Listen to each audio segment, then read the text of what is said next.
नमस्कार दोस्तों, मैं अभिषेक आपका अभिषेक 12 पे स्वागत करता हूं। तो आज हम लोग केमिस्ट्री क्लास का वैसे 70 क्वेश्चन करने जा रहे हैं जो बिहार बोर्ड बार बार पूछता है और इस बार भी 2024 के एग्जाम जो होने वाले हैं उसमें भी पूछे जाने की पूरी संभावना है। तो आज का क्लास जो है बहुत ज्यादा इंपॉर्टेंट है और डेली जो बच्चे पहली बार आ रहे हैं, ठीक है, एक बार सभी को शेयर कर दें। डेली क्लास जो है शाम के 7 बजे से आपको इसी चैनल पे अभिषेक 12 यूट्यूब चैनल पे आ जाना है, ठीक है। तो आइए आज की क्लास शुरू करते हैं और ये 70 क्वेश्चन अगर आप बाद में देख रहे हैं तो बिल्कुल पूरा देख लीजिएगा, क्योंकि अगर 2024 में एग्जाम देने जा रहे हैं तो ये क्वेश्चन बार बार रिपीट होते हैं। और आज की सिर्फ क्लास से, ठीक है, सिर्फ आज की इस वीडियो देखने के बाद आपके जो है 14 से 15 मार्क्स जो है वो आप श्योर कर लेंगे। 14 टू 15 मार्क्स आपके जो है मुट्ठी में हो जाएंगे सिर्फ आज की क्लास से।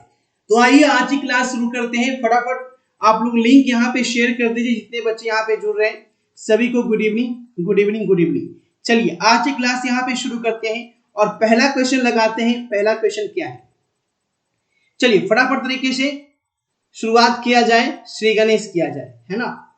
अक्रिस्टलीय ठोस पूछा गया है, ध्यान देखिएगा। पहला क्वेश्चन क्या पूछा है, which of the following is non crystalline solid पूछा गया है। इसमें से अक्रिस्टलीय ठोस कौन है, अक्रिस्टलीय ठोस कौन है। अब आंसर लगाएंगे।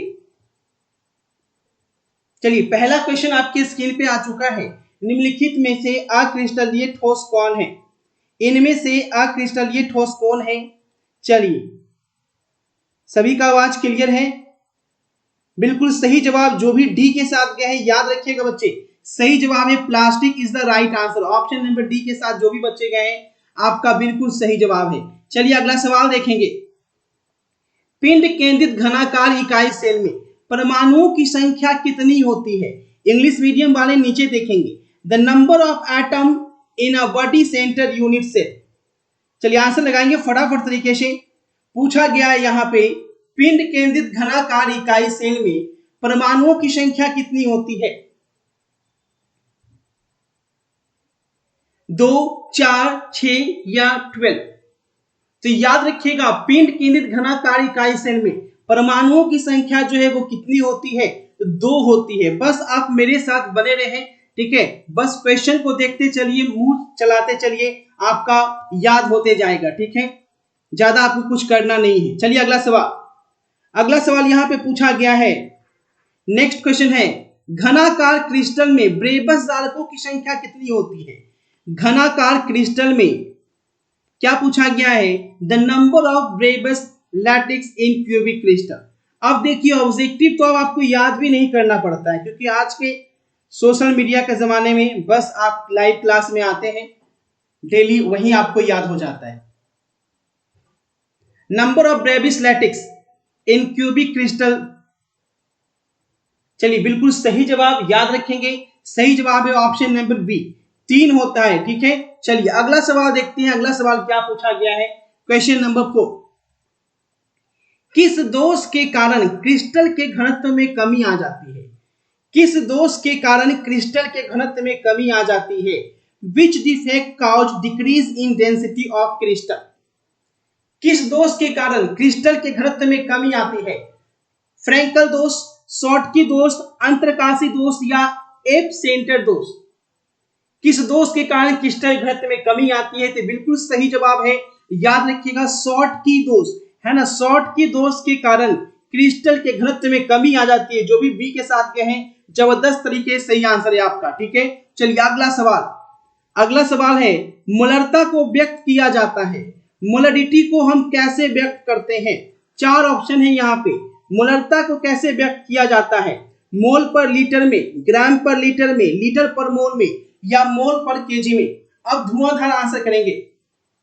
ये 70 क्वेश्चन जो है वो आपको एग्जाम में तहलका मचा देंगे। मोलरता को व्यक्त किया जाता है, क्वेश्चन नंबर 5, बहुत शानदार, याद रखिएगा, मोल पर लीटर में। मोलरता को कैसे व्यक्त करते हैं, तो मोल पर लीटर में। आई थिंक इसका आंसर सभी का सही होगा, सभी का सही होगा। जितने बच्चे जुड़ रहे हैं एक बार सभी को शेयर कर दीजिए अपने दोस्तों को, ठीक है, क्योंकि आज से एक भी क्लास आपको मिस नहीं करना है। अगर आप चाहते हैं 70, 80, 90% जो भी आपका सपना है तो एक दिन भी आपको क्लास आज से मिस नहीं करना है, ये कसम खा लेना है। ठीक है, चलिए उसके बाद टेंशन को गोली मार देना है। चलिए अगला सवाल, क्वेश्चन नंबर 6। यदि यदि विलायक के 1000 ग्राम में ग्लूकोज का 18 ग्राम उपस्थित हो तो घोल को क्या कहा जाएगा? बोला गया है यदि विलायक के 1000 ग्राम में ग्लूकोज का 18 ग्राम उपस्थित हो तो उस घोल को हम क्या कहते हैं? If 18 gram of glucose is present in 1000 gram of solvent, the solution is said to be. Question number 6. Question number 6 का आंसर। चलिए बहुत अच्छे, क्वेश्चन नंबर 6 का देखिए सही जवाब आ चुका है। बी के साथ जितने बच्चे गए हैं 0.1 मोलर, बी के साथ जितने बच्चे गए हैं तहलका मचाए हैं। चलिए बहुत अच्छे, option number B, option number B. चलिए बहुत शानदार। अगला सवाल देखेंगे, अगला सवाल क्वेश्चन नंबर 7 में यहाँ पे तहलका मचाइए। किसी तनु घोल का अनुष्यक गुणधर्म किस पे निर्भर करता है ना? किसी तनु घोल का अनुष्यक गुणधर्म किस पे निर्भर करता है? The colligative property of dilute solution depend upon। किसी तनु घोल का अनुष्यक गुणधर्म किस पे निर्भर करता है? विलय की प्रकृति पे, विलायक की प्रकृति पे, विलय के कणों की संख्या पे या विलायक के कणों की संख्या पे। 7 नंबर क्वेश्चन में धुआंधार आंसर करें। देखो क्या पूछा है बच्चा कि घोल का जो अनुष्यक गुणधर्म है वो किस पे निर्भर करता है। चलिए 7 का राइट आंसर बताएंगे। याद रखेंगे विलायक की प्रकृति पे निर्भर करता है। Right answer option number B के साथ जाएंगे, विलायक की प्रकृति पे। चलिए अगला सवाल, किसी विलयन के परासरण दाब को किससे व्यक्त किया जाता है? The osmotic pressure of solution is expressed by the relation. किसी विलयन के परासरण दाब को हम किस संबंध से व्यक्त करते हैं? 4 ऑप्शन यहां पे दिए गए हैं, फटाफट आंसर करेंगे। किसी विलयन के परासरण दाब को किस संबंध से व्यक्त किया जाता है? क्वेश्चन नंबर 8 में। चलिए बिल्कुल सही जवाब, जो भी बी के साथ गए याद रखिएगा सही जवाब है ऑप्शन नंबर बी के साथ जितने बच्चे गए हैं आप सभी का आंसर बिल्कुल सही है। बस ध्यान से देखते चलिए, है ना? और एग्जाम में जब क्वेश्चन मैच होगा तो एकदम दिल जो है बाग बाग हो जाएगा, लगेगा कि नहीं ये क्वेश्चन तो पढ़ा हुआ है ना? क्लास में तुरंत लगाए थे, आपके सामने जो है दिमाग में घूमने लगता है। जो क्वेश्चन पढ़ा हुआ आता है ना, याद नहीं भी रहता है तो आपको याद आ जाता है। विद्युत धारा की वह मात्रा जो कॉपर सल्फेट के घोल से 1 मोल कॉपर को मुक्त करती है वो क्या कहलाती है? क्या पूछा है? The amount of electricity required to deposit 1 mole of copper from copper sulphate solution. चलिए अब रगड़ के आंसर करेंगे, फटाफट तरीके से आंसर करते रहें। विद्युत धारा की वह मात्रा जो कॉपर सल्फेट के घोल से 1 कॉपर को मुक्त करती है। चलिए बहुत अच्छे, राइट आंसर है ऑप्शन नंबर सी के साथ बच्चे जाएंगे। चलिए फटाफट आंसर करें बच्चे। पूछा गया है विद्युत धारा की वह मात्रा जो कॉपर सल्फेट के घोल से 1 मोल को मुक्त करती है। सही जवाब है ऑप्शन नंबर सी के साथ जितने बच्चे गए हैं बिल्कुल सही जवाब है। चलिए अगला सवाल, फैराडे के विद्युत विच्छेदन के प्रथम नियम को व्यक्त करने का समीकरण बताना है। प्रथम नियम को व्यक्त करने का समीकरण क्या होगा? Which one is the correct equation which represent Faraday first law of electrolysis? Faraday के विद्युत विच्छेदन के प्रथम नियम को कौन सा समीकरण सही करता है? प्रथम नियम को कौन सा समीकरण जो है सही करता है? बच्चे एकदम फटाफट आंसर करते रहे। चलिए बहुत अच्छे, जबरदस्त तरीके से आंसर आ रहा है। याद रखिएगा m बराबर जो होता है वो ZCT होता है ना? चलिए बी के साथ जितने बच्चे गए हैं सभी का आंसर सही आ गया है। Option number B is the right answer. चलिए अगला सवाल है, किसी विलयन की सांद्रता घटने के साथ निम्नलिखित में क्या परिवर्तन होता है? किसी विलयन की सांद्रता घटने के साथ क्या परिवर्तन होता है? अगर विलयन की सांद्रता को घटा दिया जाए तो क्या होगा? Which of the following change takes place when the concentration of solution is decreased? क्या चालकता बढ़ जाएगी, घट जाएगी, परिवर्तन नहीं होगा या बहुत अधिक घट जाएगा। चलिए ध्यान से आंसर करेंगे बच्चे, बिल्कुल हड़बड़ाना नहीं है। चलिए बहुत अच्छे, चालकता जो है बढ़ जाएगी, है ना, कंडक्टेंस जो है वो आपकी इंक्रीज कर जाएगी, चालकता जो है बढ़ जाएगी। चलिए अगला सवाल देखिएगा। अगला सवाल है कौन प्राथमिक सेल नहीं है। ध्यान से देखिएगा पूछा क्या गया है, कौन प्राथमिक सेल नहीं है ये पूछा गया है। निम्नलिखित में कौन प्राथमिक सेल नहीं है? Which of the following is not a primary cell. चार ऑप्शन है बच्चा और आपको बताना है कौन प्राइमरी सेल नहीं है। लेक्लांचे सेल, कैल्विनी सेल, मरकरी सेल या लीड संचायक सेल। एकदम धुआंधार आंसर करेंगे। क्वेश्चन नंबर 12, एक एक बच्चा एकदम जोश में आंसर करेगा। बिल्कुल सही जवाब है लीड संचायक सेल, है ना। लीड संचायक सेल जो है वो प्राथमिक सेल नहीं है। बहुत जबरदस्त। चलिए अगला सवाल देखते हैं। अगला सवाल क्या पूछ रहा है, कौन अभिक्रिया की दर को प्रभावित करता है? अभिक्रिया की दर को कौन सा कारक है? Which of the following factor affect the rate of reaction. Rate of reaction को क्या अफेक्ट करता है? टेम्परेचर, प्रेशर, सांद्रण या इनमें सभी। चलिए इंग्लिश वाले नीचे देख लेंगे बच्चे, क्या अफेक्ट करता है? टेम्परेचर, प्रेशर, कंसंट्रेशन या इनमें सभी। चलिए आंसर लगाइएगा, कौन कारक अभिक्रिया की दर को प्रभावित करता है? Question number 30। याद रखिएगा, चाहे वो टेम्परेचर हो, प्रेशर हो या कंसंट्रेशन हो, सभी प्रभावित करता है। तो राइट आंसर होगा ऑप्शन नंबर डी के साथ जितने बच्चे गए हैं सभी का आंसर सही है। क्या बात है, जबरदस्त। चलिए अगला सवाल देखेंगे। शून्य कोटि अभिक्रिया के लिए वेग स्थिरांक की इकाई पूछा गया है। शून्य कोटि अभिक्रिया के लिए the unit of rate constant for the zero order reaction. 14 number question, शून्य कोटि अभिक्रिया के लिए वेग स्थिरांक की इकाई मोल लीटर पर सेकेंड, पर समय, सी या D.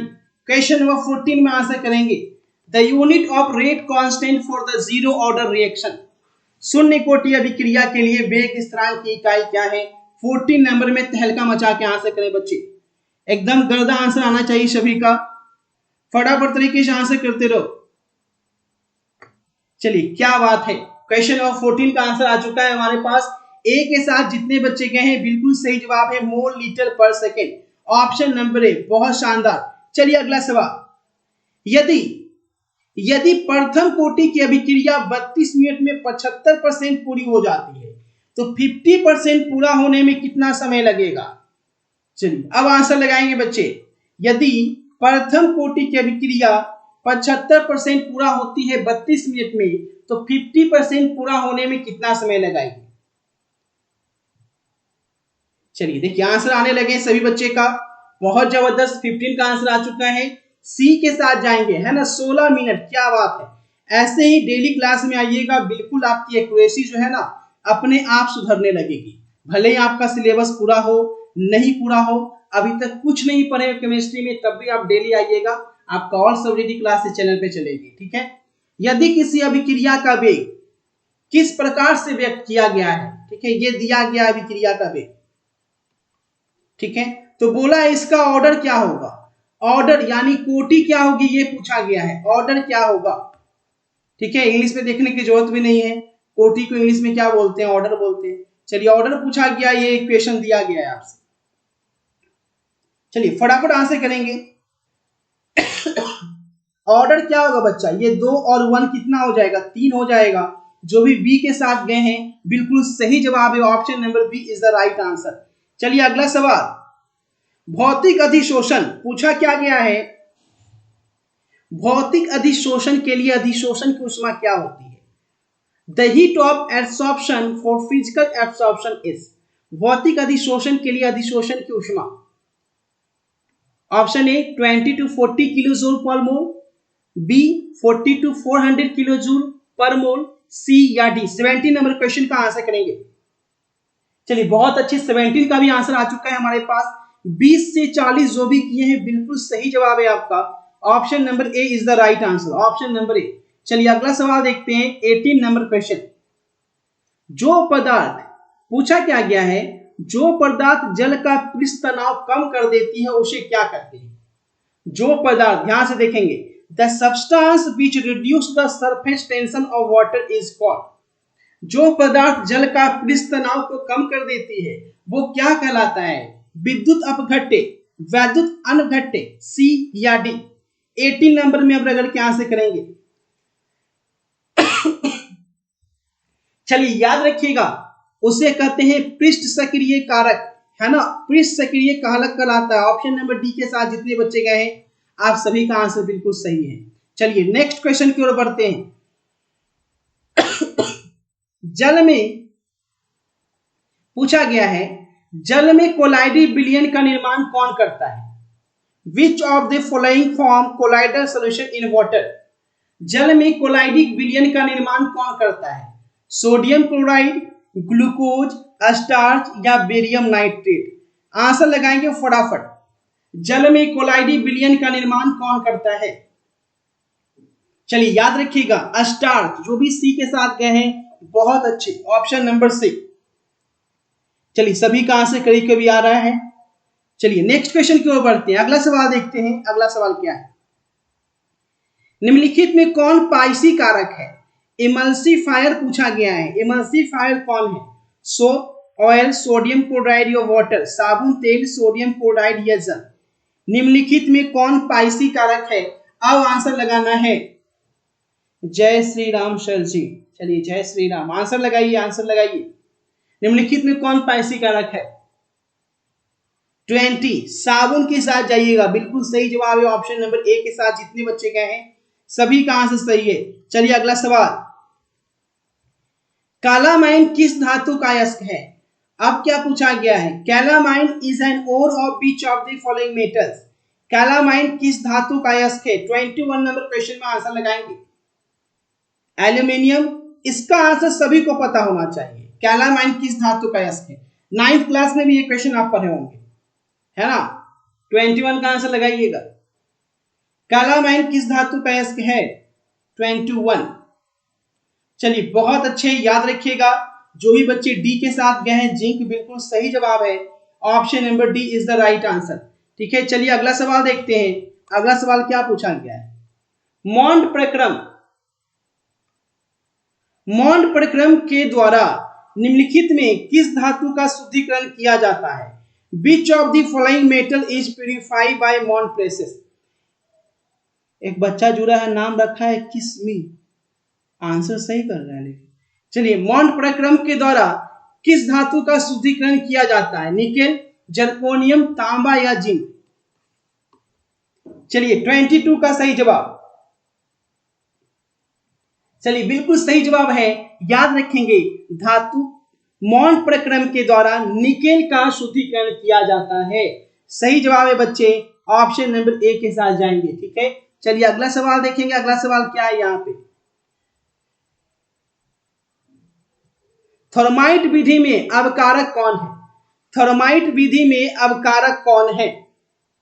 Which of the following is a reducing agent in thermite process? 23 का आंसर बताएं बच्चे। थर्माइट विधि में कौन अवकारक है? ए, बी, सी या डी? कार्बन, जिंक, सोडियम या एल्यूमिनियम?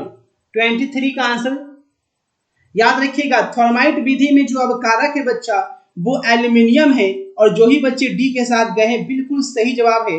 याद रखिएगा एक एक क्वेश्चन को। ठीक है, चलो अगला सवाल। लोहा धातु के निष्कर्षण में, लोहा धातु के निष्कर्षण में ध्यान से देखिएगा, कौन धातु मल के रूप में प्राप्त होता है? Which of the following is obtained as slag during the extraction of iron? एकदम ध्यान से आंसर करना है बच्चे। बहुत लोग इसमें गलत आंसर कर देते हैं, लोहा देखकर फ्रेश के साथ चले जाते हैं और वहां पे गलती कर बैठते हैं। Which of the following is obtained as slag during the extraction of iron? चलिए आंसर करेंगे फटाफट तरीके से बच्चे। अब देखिए बहुत बच्चे जो है इसमें बी के साथ जाएंगे, लेकिन बच्चे बी प्राप्त नहीं होता है। धातु मल के रूप में आपको कैल्शियम सिलिकेट प्राप्त होता है। ठीक है, राइट आंसर है ऑप्शन नंबर सी के साथ जाएंगे। ठीक है, ऑप्शन नंबर सी के साथ जाएंगे, बिल्कुल सही जवाब है। स्लैग के रूप में क्या पूछ रहा है? स्लैग, स्लैग के रूप में पूछा जा रहा है। ऑप्शन नंबर सी के साथ जाएंगे। ठीक है, चलिए अगला सवाल। अगला सवाल, सबसे कम क्वथनांक वाली गैस कौन है? कौन सी गैस का क्वथनांक सबसे कम होता है? The gas having lowest boiling point. किस गैस का क्वथनांक सबसे कम होता है बच्चे? आप धुआंधार आंसर करेंगे। किस गैस का क्वथनांक सबसे कम होता है? चलिए रगड़ के आंसर करते रहे बच्चे। किस गैस का क्वथनांक जो है सबसे कम होता है? 25। बहुत अच्छे, जबरदस्त। याद रखिएगा हीलियम, एक एक बच्चा का सही जवाब हीलियम हीलियम हीलियम। क्या बात है, धुआंधार आंसर किए, हीलियम बिल्कुल सही जवाब है। चलिए सभी का आंसर सही है, जो भी हीलियम के साथ गए हैं धुआंधार आंसर किए। चलिए अगला सवाल देखेंगे। अगला सवाल यहाँ पे क्या है, कौन हाइड्रोजन बॉन्ड नहीं बनाता है? अब देखिए क्या पूछा है, हाइड्रोजन बॉन्ड कौन नहीं बनाता है? Which of the following doesn't form hydrogen bond? बहुत जबरदस्त लाजवाब क्वेश्चन। हाइड्रोजन बॉन्ड कौन नहीं बनाता है? NH3, H2O, HCl या HF? 26 में धुआंधार आंसर करेंगे। क्वेश्चन नंबर 26, हाइड्रोजन बॉन्ड कौन नहीं बनाता है? अब देखिए सबसे पहले ये जान लीजिए कि आखिर कौन कौन सा हाइड्रोजन बॉन्ड बनाता है। तो इसको याद रखिएगा, फोन जिसमें F लगा हो, जिसमें O लगा हो और जिसमें N लगा हो, वो सभी हाइड्रोजन बॉन्ड बनाता है। देखिए F किसमें लगा हुआ है, इसका मतलब ये बनाएगा, ये भी बनाएगा H2O, N लगा हुआ है ये भी बनाएगा, लेकिन HCl में ना F है ना O है ना N है, तो सही जवाब होगा 26 का राइट आंसर ऑप्शन नंबर सी।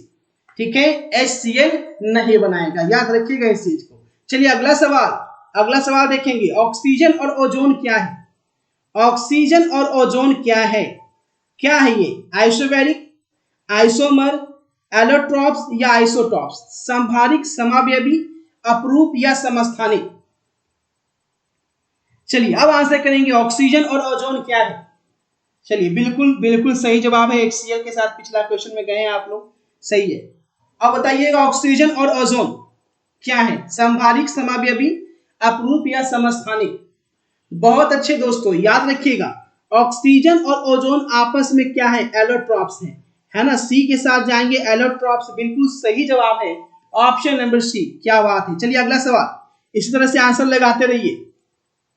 इनमें से कौन डाइबेसिक एसिड है? द्विभाषमिक अम्ल कौन है? द्विभाषमिक अम्ल कौन है? अब रगड़ के आंसर करेंगे बच्चे। चलिए आंसर लगाएंगे, विच of the following is a dibasic acid? कौन द्विभाषमिक एसिड है? H3PO3, H3PO2, HPO2 या NH3? 28 में धुआंधार आंसर कीजिए, 28 में कौन द्विभाषमिक एसिड है? अब रगड़ के आंसर करेंगे क्वेश्चन नंबर 28। बहुत अच्छे, याद रखिएगा, क्या बात है, शाहिद खान का सबसे पहला आंसर आया है और बिल्कुल सही जवाब है H3PO3, H3PO3 डाइबेसिक एसिड है। क्या बात है, लाजवाब आंसर। चलिए अगला सवाल देखेंगे, 29, संक्रमण तत्वों का स्थान आवर्त सारणी में कहां पाया जाता है? जो संक्रमण तत्व होते हैं बच्चे, जिसे हम लोग ट्रांजिशन एलिमेंट कहते हैं, वो पीरियोडिक टेबल में किस ब्लॉक में पाए जाते हैं? किस ब्लॉक में पाए जाते हैं? S ब्लॉक में, P ब्लॉक में, D ब्लॉक में? चलिए आंसर लगाएंगे, the position of transition element. चलिए बहुत अच्छी, खुशबू बिल्कुल सही जवाब दे रहे हैं। चलिए इसी तरीके से आंसर करते रहे, एकदम एकदम धुआंधार आंसर करते रहना है आप सभी को। याद रखिएगा, Gulfsha rights, good evening, good evening. संक्रमण तत्वों का स्थान आवर्त सारणी की कहां पाया जाता है? तो बिल्कुल सही जवाब है, डी ब्लॉक में पाया जाता है। क्या बात है, डी ब्लॉक के साथ जितने बच्चे गए हैं बिल्कुल सही जवाब है, डी ब्लॉक, डी ब्लॉक। चलिए अगला सवाल देखिएगा, कौन संक्रमण तत्व का युग्म है? Which of the following is a pair of transition element? अब अगर के आंसर करें बच्चे, संक्रमण तत्व का युग्म कौन है? सोडियम कैल्शियम, मैग्नीशियम एल्यूमिनियम, सी या डी? क्वेश्चन नंबर 30 में धुआंधार आंसर करेंगे, कौन संक्रमण तत्व का युग्म है? Question number 30। चलिए बहुत अच्छे, 30 का धुआंधार आंसर आ चुका है। ऑप्शन नंबर डी के साथ जितने बच्चे गए हैं गर्दा उड़ा दिए। ऑप्शन नंबर डी, याद रखिएगा, copper and ferrous, copper and ferrous. ठीक है, चलिए अगला सवाल देखिए, क्वेश्चन नंबर 31, क्रोमियम जिसका दिया गया है 24, ठीक है, इसका इलेक्ट्रॉनिक विन्यास पूछा गया, इलेक्ट्रॉनिक कॉन्फ़िगरेशन क्या होगा क्रोमियम का, क्रोमियम का इलेक्ट्रॉनिक कॉन्फ़िगरेशन क्या होगा, 24 है 31। चलिए आंसर आना शुरू भी हो गया, क्या बात है। विशाल मैथ का क्लास भी होगा बच्चा, देखो सब क्लास होगा, चाहे वो फिजिक्स हो, केमिस्ट्री हो, मैथ हो, बायो हो, हिंदी हो, इंग्लिश हो, सभी क्लास होगा, ठीक है। कल से क्लासेस और भी बढ़ेगी, ठीक है, तो आप टेंशन नहीं लीजिएगा, और सब्जेक्ट के लिए आप धुआंधार तरीके से तैयारी करेंगे। चलिए 31 का आंसर आ चुका है, ऑप्शन नंबर बी के साथ जितने बच्चे गए हैं सभी का आंसर सही है, ऑप्शन नंबर बी। चलिए अगला सवाल, कौन किन तत्वों में 4f कक्षकों में इलेक्ट्रॉन क्रमबद्ध रूप में भरता है, in which of the following element electron are gradually filled in 4f orbit, 4f orbit में इलेक्ट्रॉन क्रमबद्ध रूप में भरता है, लैंथेनाइड, एक्टिनाइड, संक्रमण तत्व या मुद्रा धातु। चलिए अब रगड़ के आंसर करेंगे क्वेश्चन नंबर 30 में।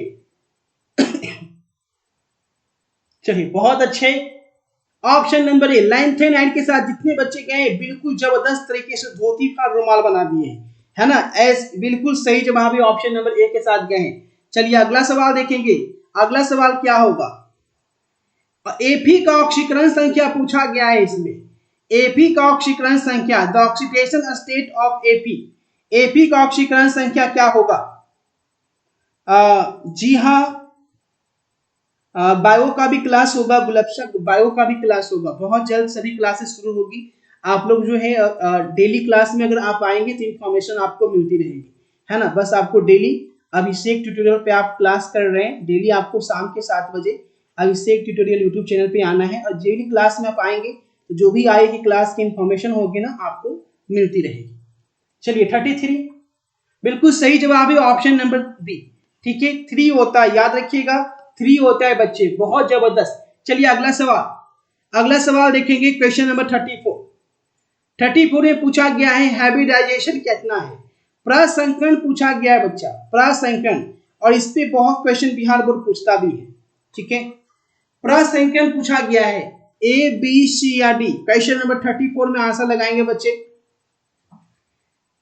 जितना आप लोग शेयर कर सकते हैं, जितना बच्चा अधिक से अधिक जुड़ना शुरू हो जाएंगे, क्लासेज क्या सुबह से लेकर रात तक क्लासेज चलेगी, एक एक दिन में 5 क्लास चलेगी, अभी तो एक क्लास चल रहा है ना, एक एक दिन में 5 लाइव क्लास 5 सब्जेक्ट की आपको मिलेगी सुबह से शाम तक में, ठीक है। आप लोग तंग आ जाएंगे, बस आप लोग शेयर किया कीजिए, ठीक है।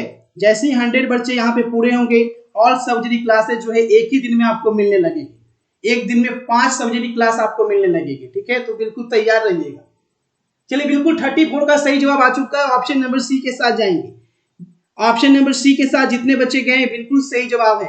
अगला सवाल क्वेश्चन नंबर 35 देखिएगा क्या पूछा है आपसे, विटामिन B12 में कौन रहता है, विटामिन B12 में क्या रहता है, विटामिन B12 में कोबाल्ट, मैग्नीशियम, लोहा या निकेल। अब आंसर लगाना है बच्चे, विटामिन B12 में क्या रहता है, ठीक है, विटामिन B12 में क्या मौजूद रहता है, which of the following is present in vitamin B12, cobalt, magnesium, iron या निकेल। अब आंसर लगाएंगे 35 में बच्चे धुआंधार तरीके से। देखो विटामिन B12 में याद रखिएगा कोबाल्ट होता है ना, सही जवाब आ चुका है बच्चे, कोबाल्ट बिल्कुल सही जवाब है, ऑप्शन नंबर 1 कोबाल्ट। अगला सवाल देखेंगे, मैग्नीशियम नहीं कोबाल्ट, ठीक है। चलिए अगला सवाल, किस जटिल आयन की ज्यामिति जो है चतुष्फलकीय नहीं है, ध्यान से देखिएगा, नहीं लिखा गया है, the geometry of which of the following complex ion is not tetrahedral, किसका टेट्राहेड्रल नहीं है बच्चा, ये पूछा गया है, किसका टेट्राहेड्रल नहीं है, ठीक है। चलिए अब आंसर करेंगे बच्चे, क्वेश्चन नंबर 36। चलिए बिल्कुल सही जवाब आ चुका है, डेली बस क्लास में आप आते रहे, बिल्कुल आपकी एक्यूरेसी बढ़ जाएगी। 36 का सही जवाब यहाँ पे देखने को मिल गया है, ऑप्शन नंबर बी के साथ जितने बच्चे गए हैं एकदम रगड़ के आंसर कर दिया, ऑप्शन नंबर बी बिल्कुल सही जवाब है, ठीक है। चलिए अगला सवाल, अगला सवाल देखेंगे 37। एथिल ब्रोमाइड की अभिक्रिया सोडियम धातु से शुष्क ईथर में कराने पर क्या बनता है? Ethyl bromide on reaction with sodium metal in presence of dry ether gives. देखिए एथिल ब्रोमाइड की अभिक्रिया सोडियम धातु से शुष्क ईथर में कराने पर क्या बनता है? एथेन, ब्यूटेन, प्रोपेन या एथिलीन। 37 नंबर क्वेश्चन में अगर क्या से करेंगे बच्चे, एथिल ब्रोमाइड की अभिक्रिया सोडियम धातु से शुष्क ईथर में कराने पर क्या बनता है? क्वेश्चन नंबर 37 में आंसर करते रहे एकदम। चलिए बहुत अच्छे, देखिए सही बच्चे का आंसर आ रहा है, आंसर एकदम करते रहे। चलिए बिल्कुल सही जवाब आ चुका है 37 का हमारे पास, option number B butane. Ethyl bromide की अभिक्रिया सोडियम धातु से शुष्क ईथर में कराने पर बच्चा ब्यूटेन प्राप्त होता है, एकदम याद रखिएगा, option number B is the right answer. चलिए अगला सवाल देखेंगे, किसका उपयोग निश्चेतक के रूप में हम करते हैं? किसका उपयोग निश्चेतक के रूप में करते हैं? क्लोरोफॉर्म, आयोडोफॉर्म, एसिटिलीन या मीथेन? किसका उपयोग जो है निश्चेतक के रूप में किया जाता है? 38 नंबर क्वेश्चन, निश्चेतक। अच्छा इंग्लिश मीडियम वाले बच्चे सोच रहे हो इंग्लिश कहाँ है? Which of the following is used as anesthetic? Anaesthetic के रूप में किसका यूज होता है? क्लोरोफॉर्म, आयोडोफॉर्म, एसिटिलीन या मीथेन? आंसर लगाएंगे 38 में धुआंधार तरीके से। Which of the following is used as anesthetic? चलिए बिल्कुल सही जवाब है क्लोरोफॉर्म के रूप में, है ना, क्लोरोफॉर्म। बोला जाता है कि साइंस वाला बच्चा से दोस्ती नहीं करना चाहिए, क्यों? अब बताओ, केमिस्ट्री पढ़ने वाला बच्चा रहेगा उससे आर्ट्स पढ़ने वाला बच्चा दोस्ती कर लेगा, है ना। अब मान लो कि पापा दे दिए उसको एप्पल का मोबाइल दे दिए, खूब पैसा उसके पास, राते राते क्या किया, क्लोरोफॉर्म उसको सुंघा दिया, जा सुतले रह जाएगा, सुतले रह जाएगा, सारा पैसा गायब। चलिए बहुत अच्छे, अगला सवाल देखेंगे, क्वेश्चन नंबर 39। क्लोरल का अणुसूत्र क्या है? क्लोरल का अणुसूत्र, Which of the following is molecular formula of chloral? 39 का आंसर लगाएंगे बच्चे, क्वेश्चन नंबर 39। 39 का सही जवाब क्या होगा? क्लोरल का अणुसूत्र क्या होता है? क्वेश्चन नंबर 39 याद रखिएगा, ऑप्शन नंबर ए के साथ जितने बच्चे गए हैं बिल्कुल सही जवाब है, option number A is the right answer. ठीक है, क्लोरल का अणुसूत्र ऑप्शन नंबर ए। चलिए अगला सवाल देखेंगे, अगला सवाल क्या है? क्वेश्चन नंबर 40 देखिए क्या पूछा है, बोल रहा है CH3OH CH3MgX से अभिक्रिया करता है तो कौन सा यौगिक देता है? Which compound is formed when CH3OH react with CH3MgX? चलिए अब आंसर करेंगे, धनराज यादव क्लास डेली ही चल रही है, एक दिन बीच में हम एब्सेंट हो गए थे, बाकी आपकी क्लास डेली ही चल रही है। ठीक है, चलिए क्वेश्चन नंबर 40 आंसर लगाएंगे, क्वेश्चन नंबर 40 का सही जवाब क्या होगा? बिल्कुल सही जवाब है मीथेन, मीथेन, मीथेन, बिल्कुल सही जवाब है ऑप्शन नंबर सी। ठीक है, चलिए अगला सवाल, सामान्य सूत्र जो एल्केनॉल के सजातीय समूह को प्रदर्शित करता है, सामान्य सूत्र जो एल्केनॉल के सजातीय समूह को प्रदर्शित करता है, the general formula which represent a homologous series of alkanol. चलिए सामान्य सूत्र जो एल्कोनॉल के सजातीय समूह को प्रदर्शित करता है वह क्या है? 41 नंबर क्वेश्चन। साहिद पूछ रहे हैं सर क्लास टाइम क्या है? क्लास टाइम डेली शाम के 7 बजे है बच्चा, शाम के 7 बजे डेली लाइव क्लास होती है। आपको आप लोग चैनल का नाम भूल जाते हैं ना, सबसे पहले आपको चैनल का नाम याद रखना है, बस इतना जानते हैं कि आप लोग यूट्यूब पे देखे थे, कौन से चैनल पे देखे थे यही आप लोग भूल जाते हैं। ठीक है, शाम को 7 बजे गूगल यूट्यूब पे आके अभिषेक ट्यूटोरियल सर्च कर लेना है। ठीक है, लाइव में आपको मिल जाएंगे। चलिए 41 चैनल को सब्सक्राइब कर लीजिएगा या टेलीग्राम ग्रुप का लिंक डिस्क्रिप्शन में ज्वाइन कर लीजिएगा, सभी जगह लिंक भेज देता हूं। बिल्कुल सही जवाब है ऑप्शन नंबर सी के साथ जितने बच्चे गए हैं बिल्कुल सही जवाब है। ठीक है, अगला सवाल देखेंगे, अगला सवाल क्या है? 42 नंबर क्वेश्चन पे बढ़ते हैं। एथेनॉल का समव्ययी कौन है? एथेनॉल का समव्ययी, an isomer of ethanol, methanol, dimethyl ether, acetone या डाइइथाइल ईथर। एथेनॉल का समव्ययी पूछा जा रहा है, क्वेश्चन नंबर 42 में आंसर लगाएंगे। एथेनॉल का समव्ययी कौन है इसमें? एथेनॉल का समव्ययी, क्वेश्चन नंबर 42 डाइमिथाइल ईथर, याद रखना है बच्चा, dimethyl ether is the right answer. Option number B के साथ जितने बच्चे गए हैं बिल्कुल सही जवाब है। अगला सवाल देखिएगा, लूकास अभिकर्मक कौन है? Which of the following is the Lucas, है ना, लूकास अभिकर्मक पूछा जा रहा है क्वेश्चन नंबर 43 में। लूकास अभिकर्मक कौन है? आंसर लगाएंगे 43 का। चलिए 43 का बच्चे ए के साथ जा रहे हैं, बिल्कुल सही जवाब है ऑप्शन नंबर ए के साथ जितने बच्चे गए हैं, बिल्कुल राइट आंसर है ऑप्शन नंबर ए। ठीक है, इसको एकदम याद रखिएगा। ठीक है, ये बिहार बोर्ड कई बार पूछा हुआ है, मोस्ट वीवीआई क्वेश्चन में से ये है 43, right answer option number A. चलिए अगला सवाल देखेंगे, क्वेश्चन नंबर 44 नंबर। ऐसे तो आज की क्लास में सभी क्वेश्चन आपके इंपॉर्टेंट है। रेक्टिफाइड स्पिरिट में क्या रहता है? रेक्टिफाइड स्पिरिट में 75% अल्कोहल, 95.5% अल्कोहल, 56% अल्कोहल या 100% अल्कोहल। रेक्टिफाइड स्पिरिट में कितना परसेंट अल्कोहल रहता है? रेक्टिफाइड स्पिरिट में कितना परसेंट अल्कोहल रहता है? देखो रेक्टिफाइड स्पिरिट जो है ना पूरा अल्कोहल होता है, अगर गिर गया तो समझो धुआं धुआं हो गया। सही जवाब क्या है? 44 का option number B is the right answer. ठीक है, ऑप्शन नंबर बी। चलिए बहुत अच्छे, अगला सवाल देखेंगे। एल्डिहाइड एवं कीटोन का सामान्य सूत्र पूछा गया है। एल्डिहाइड और कीटोन का सामान्य सूत्र क्या है? The general formula of both aldehyde and ketone. 45 में रगड़ के आंसर करेंगे बच्चे।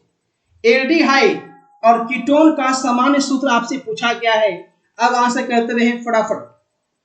45 नंबर क्वेश्चन, बहुत अच्छे। एल्डिहाइड एवं कीटोन का सामान्य सूत्र सही बच्चे को पता होना चाहिए, आंसर लगाएंगे। The general formula of both aldehyde and ketone is,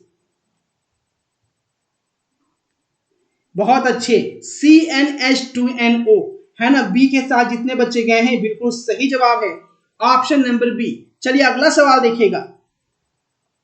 isopropyl alcohol, isopropyl alcohol के ऑक्सीकरण से कौन प्राप्त होता है?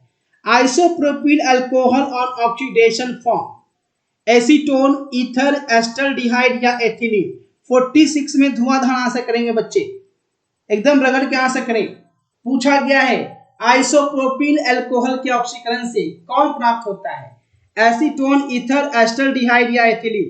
46 नंबर क्वेश्चन, बहुत जबरदस्त, याद रखिएगा क्या प्राप्त होता है। तो सही जवाब है एसीटोन प्राप्त होता है। जो भी ए के साथ गए हैं धुआंधार आंसर कर दिए। चलिए अगला सवाल देखेंगे। कैल्शियम एसीटेट और कैल्शियम फॉर्मेट के मिश्रण को गर्म करने पर क्या बनता है?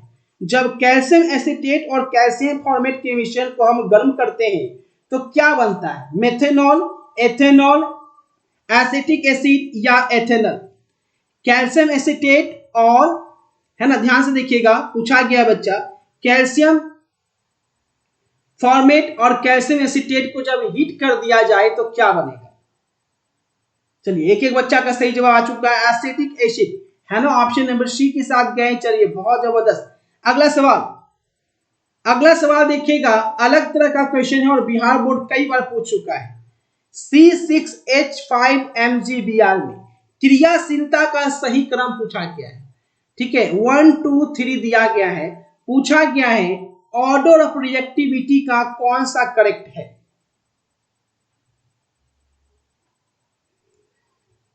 ठीक है, 48 नंबर क्वेश्चन।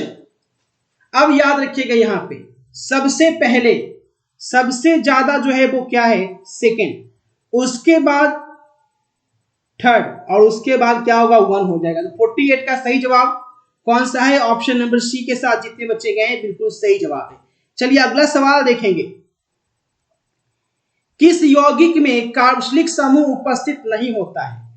किस यौगिक में कार्बोक्सिलिक समूह उपस्थित नहीं है? Methanoic acid, ethanoic acid, picric acid या बेंजोइक एसिड। आंसर लगाएंगे। Which of the following compound doesn't contain a carboxylic group? 49 number question. Which of the following compound doesn't contain a carboxylic group? Methanoic acid, ethanoic acid, picric acid या benzoic acid। 49 number question में धुआंधार answer करेंगे question number 49। चलिए बहुत अच्छे answer आने लगा है। बिल्कुल सही जवाब है। पिक्रिक एसिड के साथ जितने बच्चे गए हैं बिल्कुल सही जवाब है। Right answer option number C. चलिए ऐसे ही याद करते चलिए। अगला सवाल, मोनोकार्बोनिक एसिड किसका क्रियाशील समअवयवी है? Which of the following is functional isomer of monocarboxylic acid? Monocarboxylic acid किसका क्रियाशील समअवयवी है? चलिए आंसर लगाएंगे। एस्टर, एल्कोहल, ईथर या एल्डिहाइड?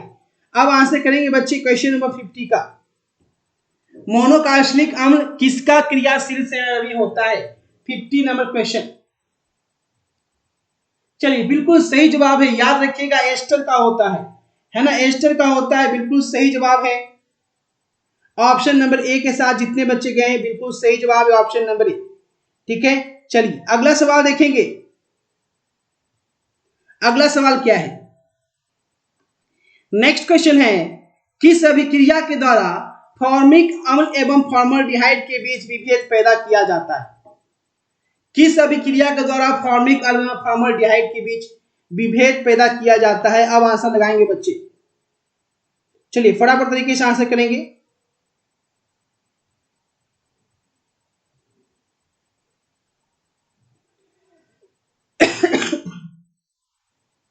क्या पूछा गया है?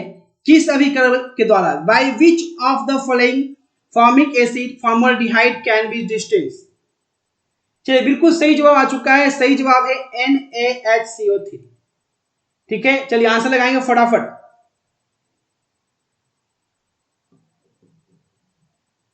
बिल्कुल सही जवाब आप सभी का। बढ़ते हैं नेक्स्ट क्वेश्चन की ओर और देखते हैं अगला सवाल यहाँ पे क्या है। चलिए अगला सवाल देखते हैं, क्वेश्चन नंबर 52। जब फॉर्मिक अम्ल को शांत H2SO4 के साथ गर्म किया जाता है, जब फॉर्मिक अम्ल को शांत H2SO4 के साथ गर्म किया जाता है तो क्या बनता है? जब फॉर्मिक अम्ल को शांत H2SO4 के साथ गर्म किया जाता है तो क्या बनता है? अब ये आंसर लगाना है बच्चे आपको। Which of the following compound is obtained when formic acid is heated with H2SO4? चलिए आंसर लगाएंगे फटाफट। चलिए बिल्कुल सही जवाब आ चुका है 52 का। याद रखिएगा right answer option number D के साथ जितने बच्चे गए हैं बिल्कुल सही जवाब है ऑप्शन नंबर डी। ठीक है, ऑप्शन नंबर डी। चलिए अगला सवाल देखते हैं। अगला सवाल यहाँ पे क्या है? अगला सवाल, प्राइमरी एमीन का क्रियाशील मूलक पूछा गया है। प्राइमरी एमीन का क्रियाशील मूलक, the functional group of primary amine. 53 number question, the functional group of primary amine. अब देखो बहुत इजी सवाल है ये। प्राइमरी एमीन का फंक्शनल ग्रुप क्या होगा बच्चा? NH2 होगा। जो भी बी के साथ गए धुआंधार से किए। ऑप्शन नंबर बी बिल्कुल सही जवाब है। Option number B is the right answer. ठीक है, ऑप्शन नंबर बी के साथ जितने बच्चे गए सभी का आंसर सही है बच्चा। चलिए अगला सवाल देखिए। अगला सवाल जो पूछा गया यहाँ पे, एथिल एमीन की अभिक्रिया नाइट्रस अम्ल से कराने पर, जब एथिल एमीन की अभिक्रिया नाइट्रस एसिड से कराई जाएगी तो क्या बनेगा? एथिल एमीन की अभिक्रिया नाइट्रस एसिड से कराई जाएगी तो क्या बनेगा? अब आंसर लगाएंगे।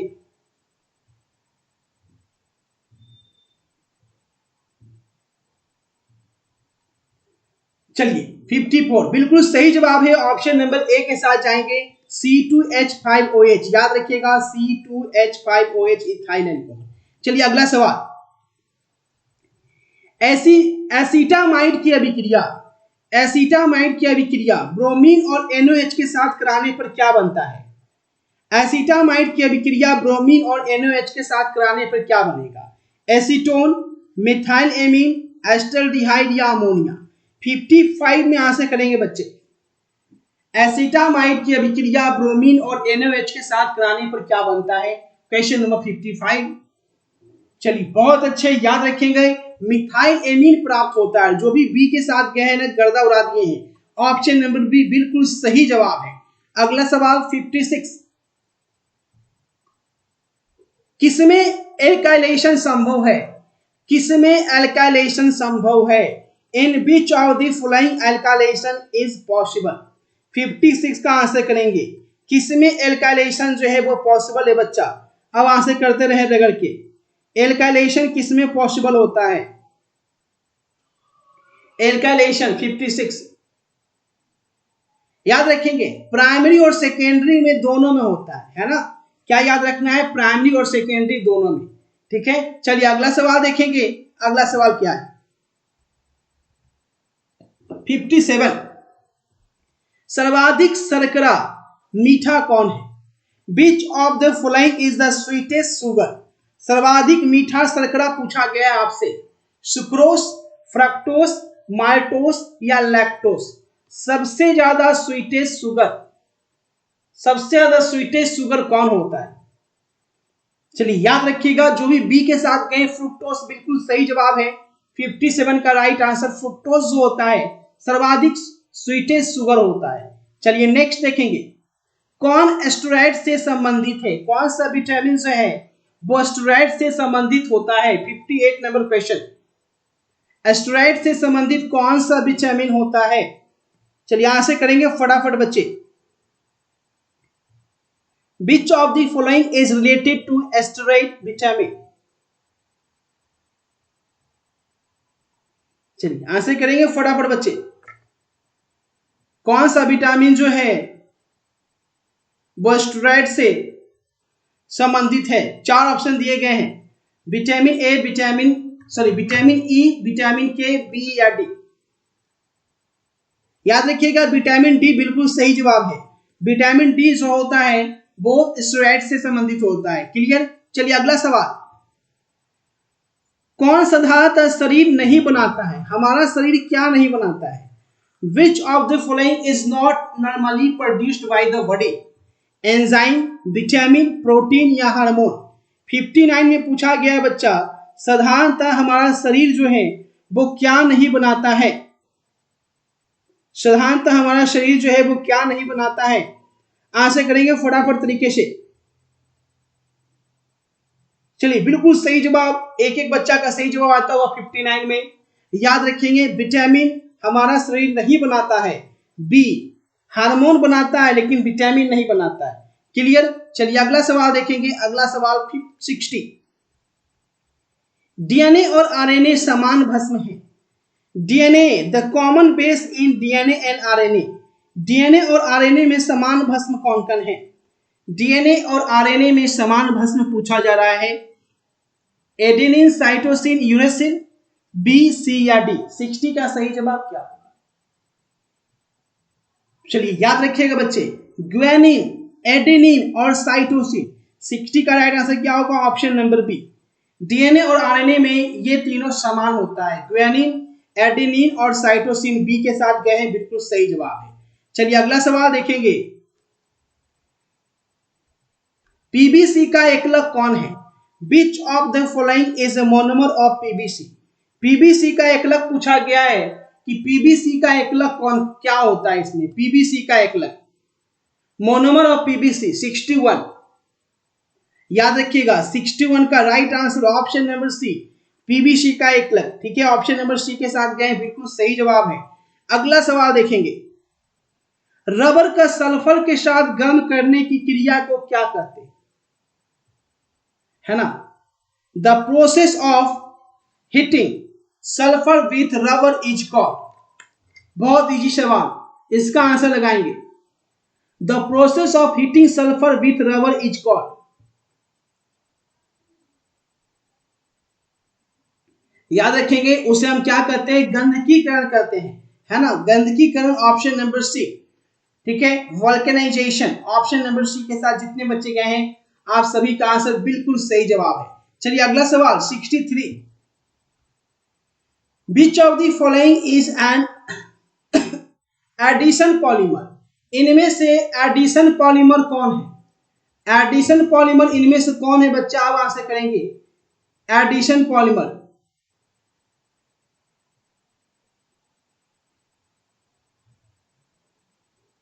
एडिशन पॉलीमर फटाफट तरीके से आंसर करेंगे।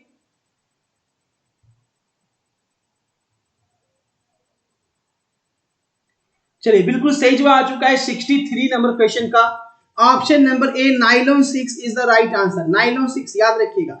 चलिए अगला सवाल देखेंगे, बुना एस किसका बहुलक है? बूना एस किसका बहुलक है? बूना एस किसका बहुलक है? एकदम ध्यान से आंसर करेंगे। बूना एस किसका बहुलक है?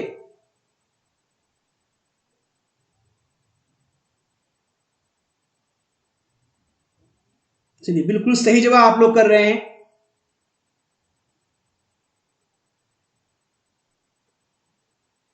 चलिए सभी का आंसर सही आ रहा है, कुछ का थोड़े कंफ्यूज हो रहे हैं। सही जवाब याद रखिएगा ब्यूटाडाइन एवं एस्टाइरिन का। ठीक है, ब्यूटाडाइन एवं एस्टाइरिन ऑप्शन नंबर बी के साथ गए। चलिए अगला सवाल देखिएगा, अगला सवाल क्या पूछा है। कृत्रिम मीठा अभिकर्ता कौन है? Which of the following is an artificial sweetening agent? Artificial sweetening agent पूछा गया है। इसमें आर्टिफिशियल स्वीटनिंग एजेंट कौन है? आर्टिफिशियल स्वीटनिंग एजेंट पूछा गया, फटाफट तरीके से आंसर करेंगे। चलिए बहुत अच्छे, राइट आंसर है ए बी सी या डी।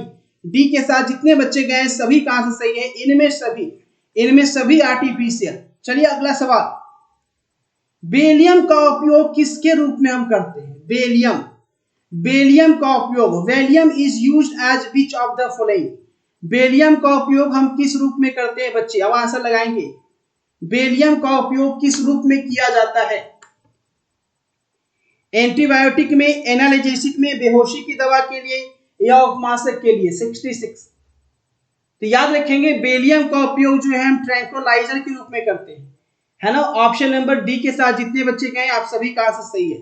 चलिए अगला सवाल, रासायनिक रूप में एस्पिरिन निम्नलिखित में क्या है? प्रिंस सिंह बोल रहे हैं सर मैं तो कुछ भी नहीं पढ़ा हूं, क्वेश्चन कैसे करें? बच्चा कुछ भी नहीं पढ़े हैं, डेली क्लास में आइए, 10 दिन क्लास कीजिए, ऑटोमेटिक आपको याद होने लगेगा और धीरे धीरे जब 1 महीना हो जाएगा तो आप आंसर करने लगेंगे। ठीक है, बस क्लास में बने रहिए, जो क्वेश्चन मैं करा रहा हूं क्वेश्चन को देखिए और उसका आंसर को टिक कीजिए। भले ही आपको याद ना हो, बस देखिए, देखने से आपको याद हो जाएगा। लेकिन 100% क्लास में रहिए, पूरी क्लास कीजिए, वही एक रास्ता, उसके अलावा कोई रास्ता नहीं है। रासायनिक रूप में एस्पिरिन क्या है? मेथिल बेंजोएट, बी सी या डी? 67 का आंसर लगाएंगे। रासायनिक रूप में एस्पिरिन क्या है? 67 का सही जवाब है option number C, acetyl salicylic acid. Acetyl salicylic acid. ठीक है, चलिए नेक्स्ट क्वेश्चन की ओर बढ़ते हैं। अगला सवाल देखते हैं यहाँ पे क्या पूछा गया है। अगला सवाल, किसका उपयोग एंटीसेप्टिक के रूप में होता है? किसका उपयोग हम एंटीसेप्टिक के रूप में करते हैं? फिनॉल, बेंजीडिहाइड, बेंजीनामीन या ऑप्शन नंबर डी? अब आंसर करेंगे 68।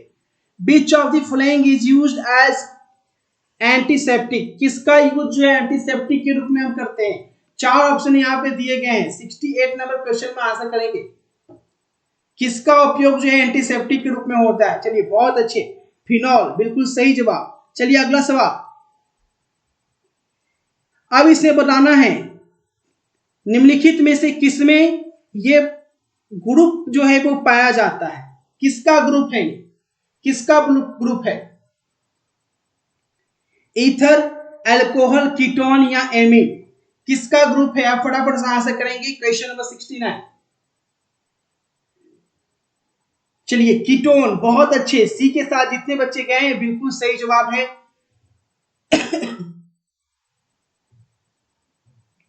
चलिए बिल्कुल सही जवाब है। अगला सवाल, अगला सवाल देखेंगे 70। कौन टर्शियरी अल्कोहल है? टर्शियरी अल्कोहल कौन है? चलिए टर्शियरी अल्कोहल पूछा गया है। Which of the following is tertiary alcohol? चलिए आंसर लगाएंगे, टर्शियरी अल्कोहल कौन है? सर केमिस्ट्री में फेल कर गए हैं, पढ़ोगे नहीं तो फेल नहीं करोगे तो क्या करोगे? ठीक है, कौन टर्शियरी अल्कोहल है? डेली क्लास में आओगे तब ना। चलिए बिल्कुल सही जवाब है 70 का right answer option number B. जो बच्चा फेल करता है उसके लिए कोई भी टीचर जिम्मेवार नहीं होता है। ठीक है, क्योंकि आप कैसे भी टीचर से पढ़े तो कम से कम आप पासिंग मार्क्स तो ला ही सकते हैं। अगर आप पासिंग मार्क्स भी नहीं ला पाते हैं तो आपसे बड़ा गधा इस दुनिया में कोई नहीं है। ठीक है, वही गधा टीचर को ब्लेम करेगा। अब पासिंग मार्क्स नहीं ला पाते हैं तो ये आपकी कमी है, ना कि आपके टीचर की कमी है। ठीक है, चलिए तो आज हम लोग 70 आउट ऑफ 70 क्वेश्चन किए हैं। 70 आउट ऑफ 70, 100 में अगर आप 30 नंबर नहीं ला पा रहे हैं तो आपने नहीं पढ़ा है, टीचर ने आपको नहीं पढ़ाया है। कमी है कि पासिंग नंबर कितना होता है 100 में 30 नंबर लाने पर, प्रैक्टिकल वाला में 33 नंबर। अगर आपको 33 नंबर नहीं आ रहा है इसका मतलब है कि आप में कमी है। ठीक है, तो यहाँ पे हम लोग 70 क्वेश्चन किए हैं और आप लोग डेली क्लास में आइए और कमेंट करके जरूर बताइएगा बच्चे कि आपके कितने क्वेश्चन सही किए हैं। ठीक है, आपके कितने क्वेश्चन सही हुए हैं 70 में, या इसका right answer option number B है। कमेंट करके जरूर बताइएगा। और जो बच्चे टेलीग्राम से नहीं जुड़ पाए हैं जरूर से टेलीग्राम से जुड़ जाइए, क्योंकि बहुत जल्द आपका क्विज शुरू होने जा रहा है। तो टेलीग्राम का लिंक मैंने नीचे डिस्क्रिप्शन में दे दिया है। ठीक है, वीडियो के डिस्क्रिप्शन में टेलीग्राम का लिंक दिया गया है, जरूर से जुड़िएगा बहुत जल्द। और बाकी जो क्लास है जो ऑल क्लास है, ऐसे कल शाम के 7 बजे मिलेंगे हम लोग, और जिनका हाईएस्ट स्कोर होगा, जो भी कमेंट आएगा, ठीक है, जो भी आप लोग का कमेंट आएगा उस अनुसार जो है उनका नाम जो है कल की क्लास में आपका दिखाया जाएगा। ठीक है, कि हाईएस्ट स्कोरर आज की क्लास के कौन थे। तो आप लोग कमेंट जरूर कीजिएगा लाइव क्लास खत्म होने के बाद।